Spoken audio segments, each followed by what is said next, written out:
Hello, everybody. It is the American Doofus Show. Don't be a doofus. I'm your host, Barry Welsh. Thanks for watching. As always, if you would like to email the show, americandufus, all one word, at gmail.com is the way to do so. And if you'd like to support the show, you can do so, $ American Doofus, once again, all one word, and it is AMERICANDUFUS, all one word, with the $ in front of it, or with the ad in front of it at Cashapp. So, or is it $? I don't remember. I'm sorry. A few things to talk about tonight. I want to start off with what's up, Summer? How you doing? I want to start off with a reminder that latest novel is out. It's available on Amazon, and the link's in the description. Talk about that a little bit more tomorrow night. Going to be live tomorrow night at 10.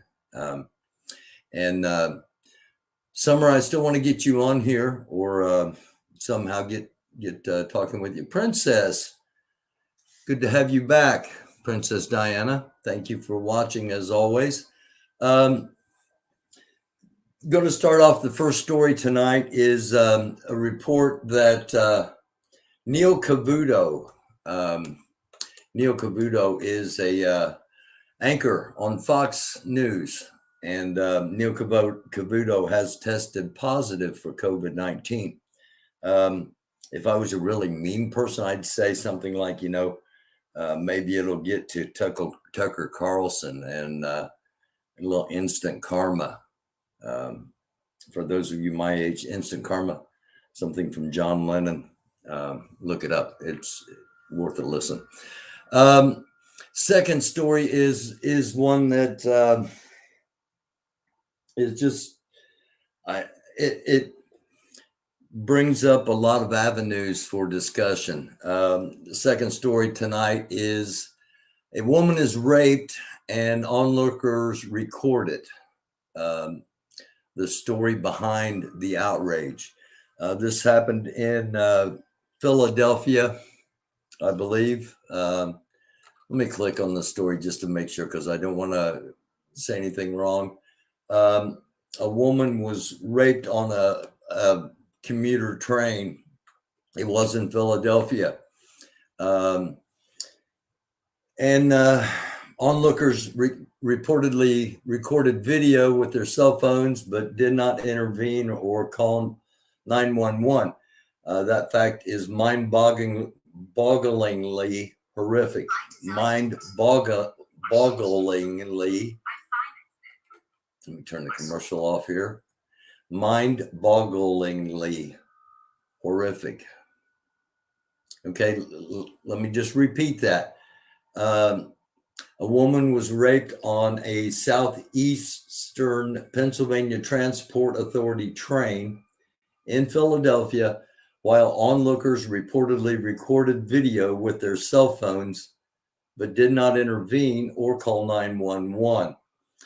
It suggests not only a total disregard for women's safety and well-being, but social disintegration, a disturbing impulse to filter terrible events through the lenses of entertainment and shock value, and the disturbing ability to dehumanize suffering by mediating it through a screen.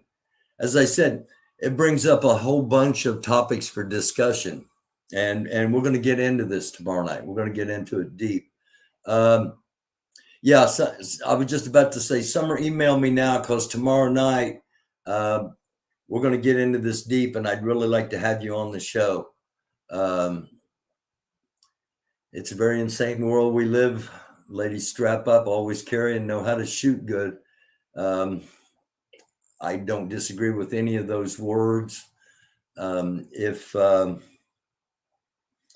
you're a female, and especially if you travel by yourself, no matter how far or how safe you may think you are, it is an insane world. It's a dark world. Try to be a light. I say it at the end of many of these broadcasts. It is an insane world.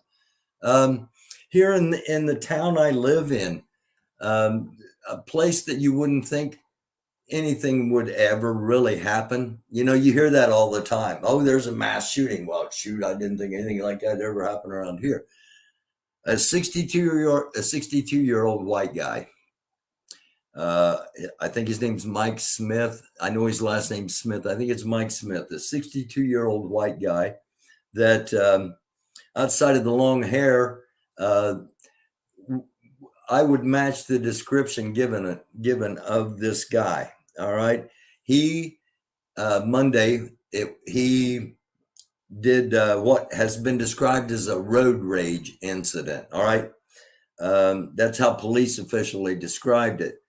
What actually happened, according to the word of mouth around town, this guy, a person, and the person has requested that their name not be revealed. I'm not going to do that on here. So a person signaled to get over, and they were getting over to make a turn into an upcoming Long John Silver's. Now, if you're in a part of the country or a part of the world that don't know what Long John Silver's is, it's like a fish and chips restaurant, fish and shrimp and a lot of fried things. And anyway, the person cut over in front of this Mike Smith, the 62-year-old white guy, and then turned into Long John Silver's. Mr. Smith was not intending to go to Long John Silver's, but he was so enraged by somebody pulling in front of him and then turning off to get out of his way, basically. He was so enraged that he pulled in behind them, got out of the car with his gun, and started and opened fire on the vehicle. Luckily, he didn't hit the driver. He didn't hit his target, but he shot the car up pretty good, and he's going to do some time. He's in jail right now. So ladies especially, but a key part of what Summer said was make sure you can shoot good. Okay, it's not going to do you any good to have a gun that you've never shot and you don't know how to use it and you don't feel comfortable and confident. You need to feel comfortable and confident before you ever start carrying. Okay, let me repeat that. You need to feel comfortable and confident before you ever start carrying. So make sure you start feeling comfortable and confident as soon as possible and start to carry as soon as possible. Some areas like here where I live, you have to have a permit to carry. And I've got mine. I normally whip it out and show, but I don't have it on me at this particular second.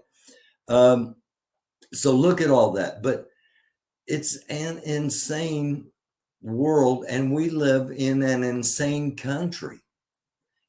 We live in a country where there's so much ignorance, but yet the ignorance is accepted because through the domination of television and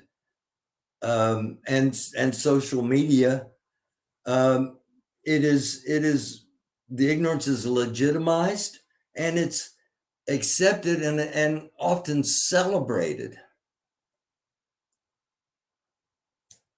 It's a crazy world, and we live in a crazy country. We live in a country where much of our population is really ignorant to what's going on within our country, let alone within the world. But yet we feel so empowered and so entitled and so knowledgeable and so privileged that we put ourselves on these pedestals that are way above the ignorance that many of us actually function under. And it's just something to think about. That's just my opinion. That's not a fact. Back to the story. I wanted to read this last sentence one more time.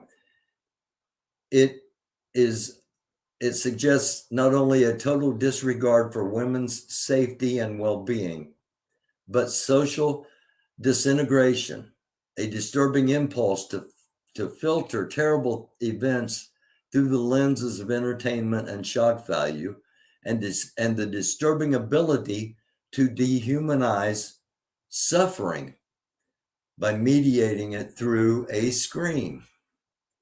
And when I first read this story and flagged it to use tonight, as I read that last line, as powerful a set of images as the murder of George Floyd was, and I only watched the actual video one time. I haven't had to watch it again. It's not like I could forget any of it. And I'm sure many of you are the same way. As powerful as that was, it was still mediated through the lenses and through the filters of social media. And we as a society missed an opportunity to advance farther than we possibly did, if we made any advancements. Advance and work towards understanding when that happened. And it wasn't that long ago, so we all know what happened in between now and then. But we'll talk about that. We'll talk about that more tomorrow night. I got a couple other stories I want to bring up that we are going to go in depth with tomorrow night. General, good evening. Kelvin Black, wife strapped like car seats. I like that. I like that. That's a new one. I hadn't heard that. I like that. The wife's strapped like car seats, buckled up. And I'm sure she knows how to shoot too. And as I said, that's an important part. Yeah, if you got a gun and you don't know how to use it, you might shoot yourself trying to get it out of wherever you're carrying it. I one of these days I'm gonna do an episode, and I'm gonna show. I went through a couple of classes after first basic handgun class, and then I had handgun fighting 1 and advanced handgun fighting, and it was all taught by either law enforcement or military, and it was all very illuminating. If you want to practice shooting, you can't draw and shoot at most gun ranges. Okay, most gun ranges you can't draw and shoot, and you can't double tap in many gun ranges. By that, you're taught to go fire, boom, boom, boom, boom, boom, boom, double tap, hit, and you need to be familiar with the pull of your trigger, how sensitive the trigger. There are a lot of things you need if you're going to be carrying a gun, in my opinion. All right. Now, if you don't know anything at all about a gun and you can get it out safely and shoot it up in the air, that's better than nothing. But really, seriously, women start carrying and know what to do. Again, one of these episodes that I'm not live and I can pull stuff up while I'm recording. I'll show you some of the information we were given. But one little fact to think about the next time you go to a shooting range, it may be impressive at the shooting range if you're 50 yards away and you're hitting bullseye. If you find yourself in an altercation where you need to use your weapon, chances are you're going to be shooting at somebody 5 to 10 feet away, and they're going to be shooting at you. So you need to practice drawing your gun from wherever you have it holstered. You need to practice that. I recommend practicing it without a clip, making sure the gun's completely unloaded, and you just practice. You know, you've seen old Western movies where gunfighters are in front of the mirror practicing. Drawing and spinning and whatever. Don't spin. Don't try no tricks. No, don't ladies, and especially if you're a single lady, find somebody to help you that knows what they're doing basically. And then if you can't find somebody, go to a gun range and ask somebody. Ask one of the people at the gun range who can help me basically learn how to shoot so that I don't get raped on a train and people sit around and record it. Now, again, this is something we're going to get into a little deeper tomorrow night. If the person hadn't recorded, the person that recorded the George Floyd video did the most powerful and impactful thing that young lady could have done, recording it. People were standing around, and while we all like to think, man, if I'd have been there, I'd have jumped in, I'd have pushed them off. Depending on the color of the pigment of your skin, maybe you would, maybe you wouldn't, and I'm just being straight up legit real, because in my opinion, as a white person, if I saw that happening to a black person, I would feel like, maybe this is an example of white privilege, I'd feel like I could possibly intervene and not suffer the same consequences a person of the same skin pigment that was being killed at that moment would. There are two systems, and you get what I'm saying. Okay, it's just something to think about. All right, it's just something to think about, and we'll get in depth with that more tomorrow night.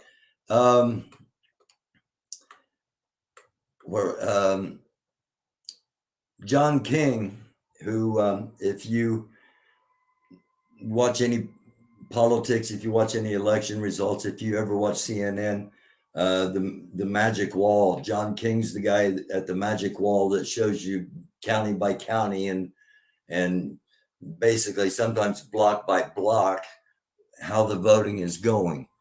And he has announced that he has multiple sclerosis, and he is immunocompromised. So the COVID virus is a life threat to him, as it was to Colin Powell. And the next story is about the Republican governor, Jeff Fortenberry, and the Republican congressman, I think he's from Nebraska. He had money come into his campaign from outside of the country. And that's illegal in federal campaigns. I don't remember what the state law here is, because it's been 16 years since I ran for a state office here. But I imagine in most states it's illegal too. But anyway, you can't take money from outside the country if you're running for office. And he did. He said, his first reply, of course, was, I know nothing, I see nothing, I say nothing. But it was proof that he was aware of it. And then he said, well, I knew it happened, but I wasn't aware when it was while it was going on, and I wasn't aware until afterwards. I wasn't aware until 2.5 years. It was like, started out 5 years, then it was like 2.5 years, and now he's been indicted, and the indictment is for lying to the FBI, as well as election fraud and scamming people from election funds. And it's odd that nothing happened in this case while the Trump administration was in there. During that 4 years, this happened supposedly 5.5 years ago. So the FBI knew about it, and yet it wasn't a priority while Trump was in office. Now that Biden's in office, and this guy's a Republican, they're bringing it to light that he's being indicted. And another Republican from Florida, Gates, will probably be indicted soon, unless he was indicted and I missed that, which could have happened when I was away for a couple of weeks. And then the final story I want to talk about briefly tonight. The headline is Donald Trump, with parentheses, yet again in parentheses, proves there's no bottom. And I read this headline. I've got a good friend who's in Baltimore at the moment, and I said, here's the headlines. I'm getting ready for a show tonight. Here's the headlines at the moment. All passengers survive a plane crash near Houston, and Donald Trump yet again proves there's no bottom. And I said, I haven't read the Trump story yet. I know I'm going to use it, but I imagine it's about Colin Powell and the fact that there's no. Trump has gone low, and then he's gone low, and then he's gone lower, and there is no bottom. There is no lowest. He just doesn't get there. And with him, it's like, you should be so honored to meet me. And it's just,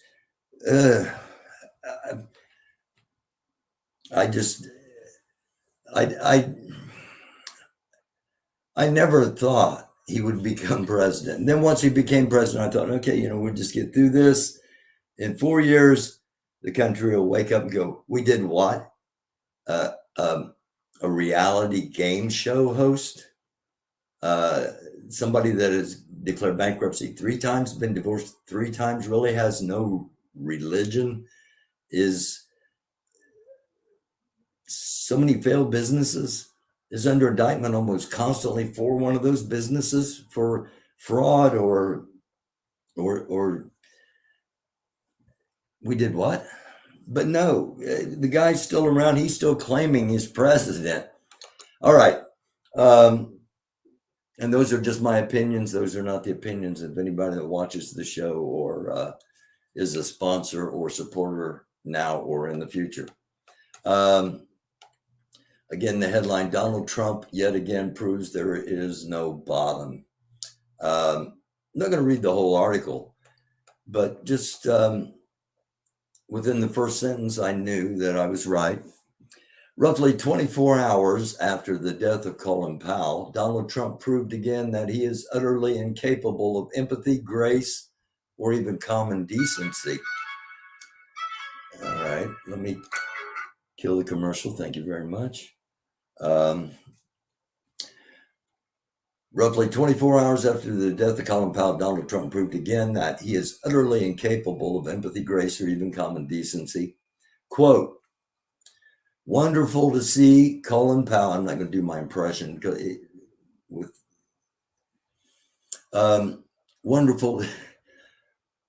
wonderful to see Colin Powell, who made big mistakes on Iraq and famously so-called weapons of mass destruction, be treated in death so beautifully by the fake news media. Okay, now, first of all, I agree with Donald Trump. He made massive mistakes on Iraq and saying that there were weapons of mass destruction there, and doing so in a speech at the UN that basically green-lighted America going to war in Iraq. The reason I got into federal politics, I was opposed to the war in Iraq, and Mike Pence was a very strong proponent of it. And that was our major beef over that campaign. And I still believe that was just about George W. Bush wanting to kill Saddam Hussein, who said he wanted to kill his daddy. I still think that's all that was. That and the fact that Dick Cheney owns a lot of the military industrial complex.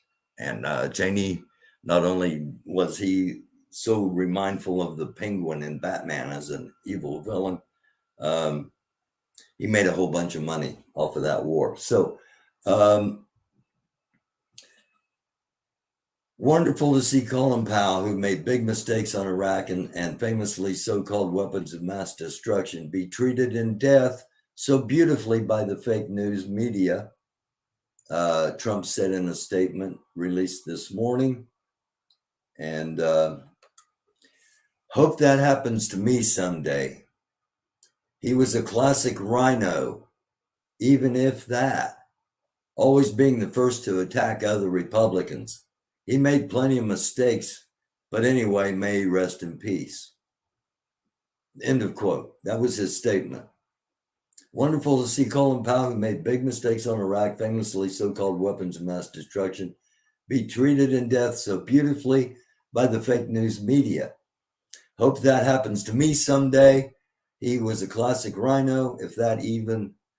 Always being the first to attack other Republicans. He made plenty of mistakes, but anyway, may he rest in peace. But anyway, may he rest in peace. That's like when somebody says to you, no offense, and the next thing they're going to say is going to, that's right, offend you.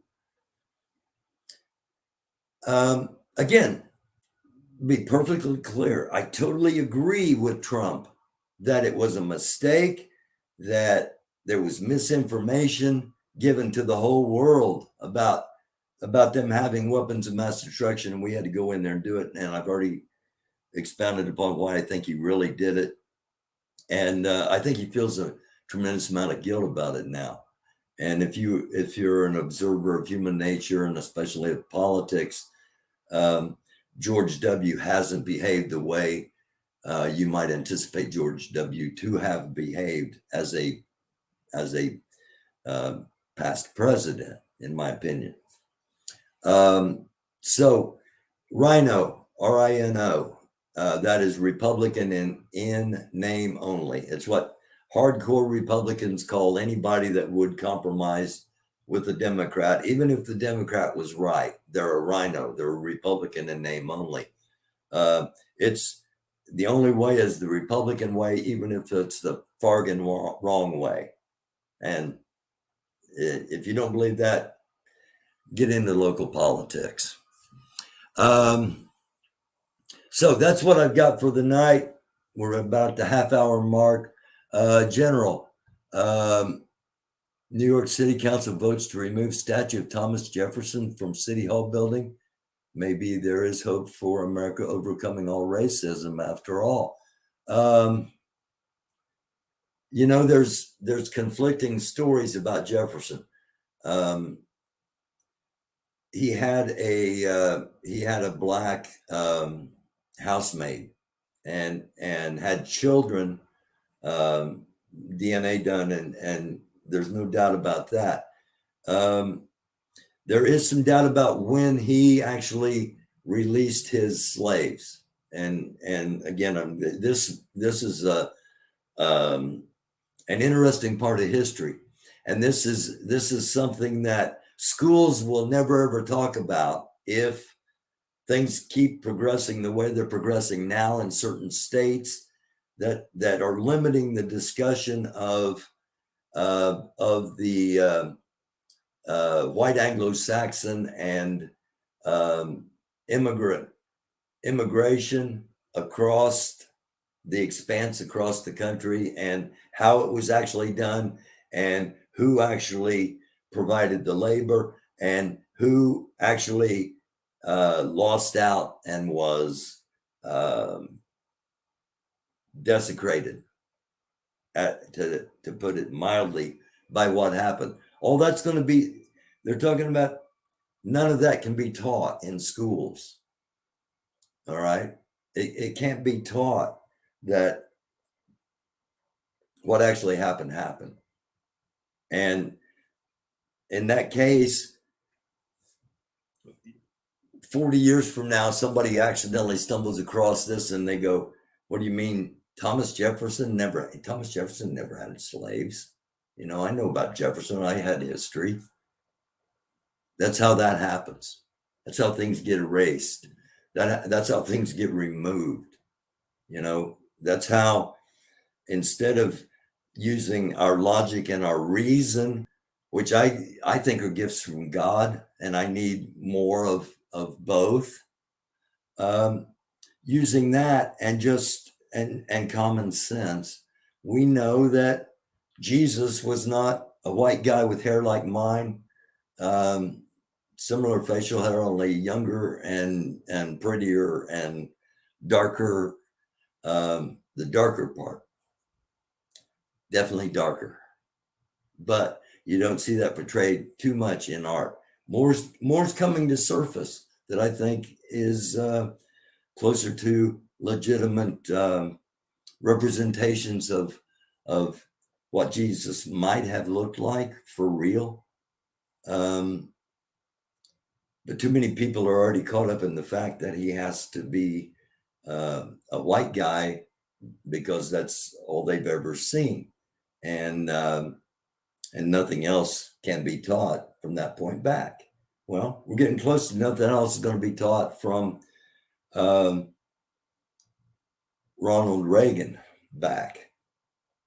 Okay, everything, nothing else matters. It's when Reagan was president, that's when everything really started, and that's the history. Because gosh, that's already 20 years ago. Kids aren't smart enough or don't want to know about anything that might happen 60 years ago while Grandpa was still alive, or 100 years ago, or 200 years ago. You know, oh, 200 years ago. Wait a minute, we've got a whole bunch of problems then. So it's important. Politics is important, all right, until it isn't important. At the moment it is. If something happens and everything, if there ever is, in prepper terms, it's called SHTF.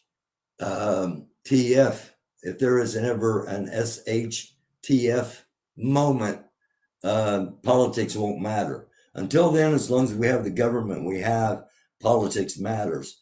And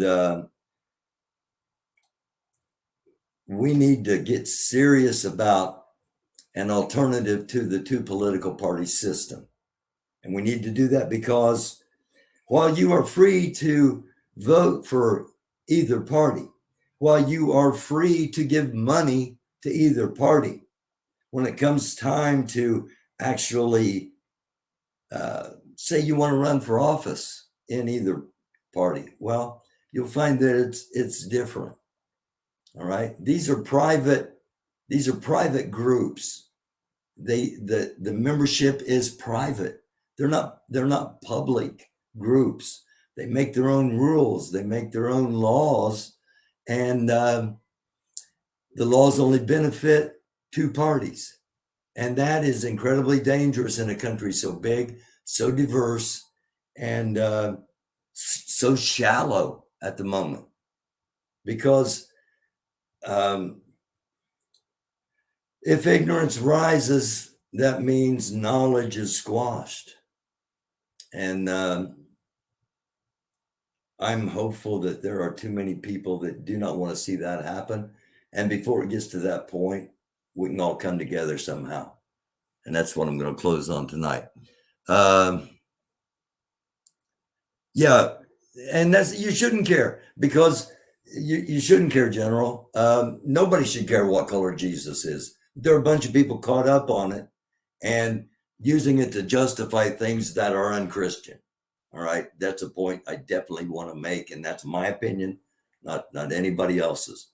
I love y'all. Thank you for watching. I'll be back on here at 10 o'clock tomorrow night. Hopefully figure out how to have the legendary Summer Dickerson from Louisville, Kentucky, living in Louisville, Kentucky now, have her on here, talk about her story and her advice for women and the things she's doing to advance women it'll be an interesting show if we can get it together, and we will. If not tomorrow night, we'll do it soon, definitely. Thank you all. I love you all. Again, if you want to help support the show, it is $ American Doofus, all one word. If you want to email, it is americandufus@gmail.com. And the link to buy the book is in the description. Got to try to keep some money coming in. You know, those are, oh, you're hustling. Yeah, okay. I'm trying to sell a book. I put years into writing a book. I think it's a good story. I'm going to try to sell it. You know, you don't like it, don't watch. But keep watching. I love you all. Till the next time, it is the American Doofus Show. Don't be a doofus. Do be a light, because it really is a dark world. And you never know when the craziness is going to come upon you. It might be driving into a Long John Silver's. It might be walking into a Kroger. It might be while you're in the back getting chocolate milk at a Kroger and you hear gunshots. And it could be anywhere, because we live in a really messed up country. And we need to do something about it, because nobody else is. I love you all. See you tomorrow night. American Doofus Show. Don't be a doofus. Peace.